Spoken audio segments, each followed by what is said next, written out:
Where do you even start when determining whether your invention is going to be patentable?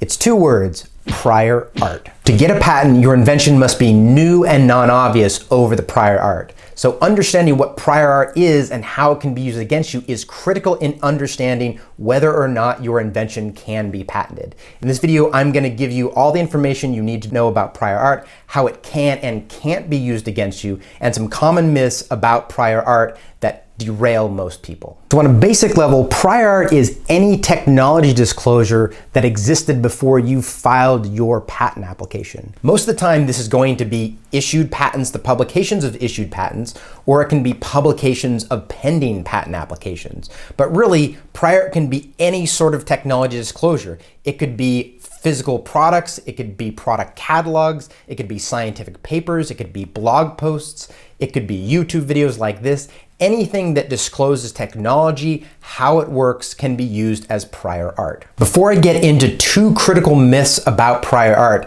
if you're getting some value out of the video, please give it a like to help support the channel and get the video out to more people. The first common myth about prior art is that expired patents can't be used as prior art anymore, and that's completely untrue. It doesn't matter whether a patent is active or expired. The publication of that previously issued patent, even if it's now expired, is still a technology disclosure that is known publicly and it can be used against later patent applications. So what people sometimes think is, well, this patent expired, so I can go and patent it myself. And that is completely untrue. It doesn't work that way. So what would happen is, let's say you file a patent application on that new thing that is talked about in this expired patent application. The patent examiner can still come and say, hey, there's this old patent application, yes, it's expired, but that's still prior art, and that doesn't let you get a patent on that previously known thing. The second myth about prior art is that only issued patents can be used as prior art against you, and that's completely untrue. So by default, patent applications will have a formal publication 18 months after their earliest priority date. And this publication can always be used as prior art. This does not matter whether the patent application is still pending or whether the patent application goes abandoned because the inventors give up on it or it's not patentable and the examiner has too many rejections against it. Regardless, that publication of the application will always be available as prior art. So again, it doesn't matter whether that issues as a patent or whether it's still pending. That publication of the patent application can still be used as prior art against you. When it comes to the actual rejections of the examination process, typically 90 to 95% of the prior art that's going to be cited against you is going to be the publications of issued patents or publications of patent applications. But at the same time, I do see things like YouTube videos and scientific papers and product catalogs, things like that, being cited as prior art against applications. Now, this is sort of important to understand as somebody who's thinking about filing a patent application,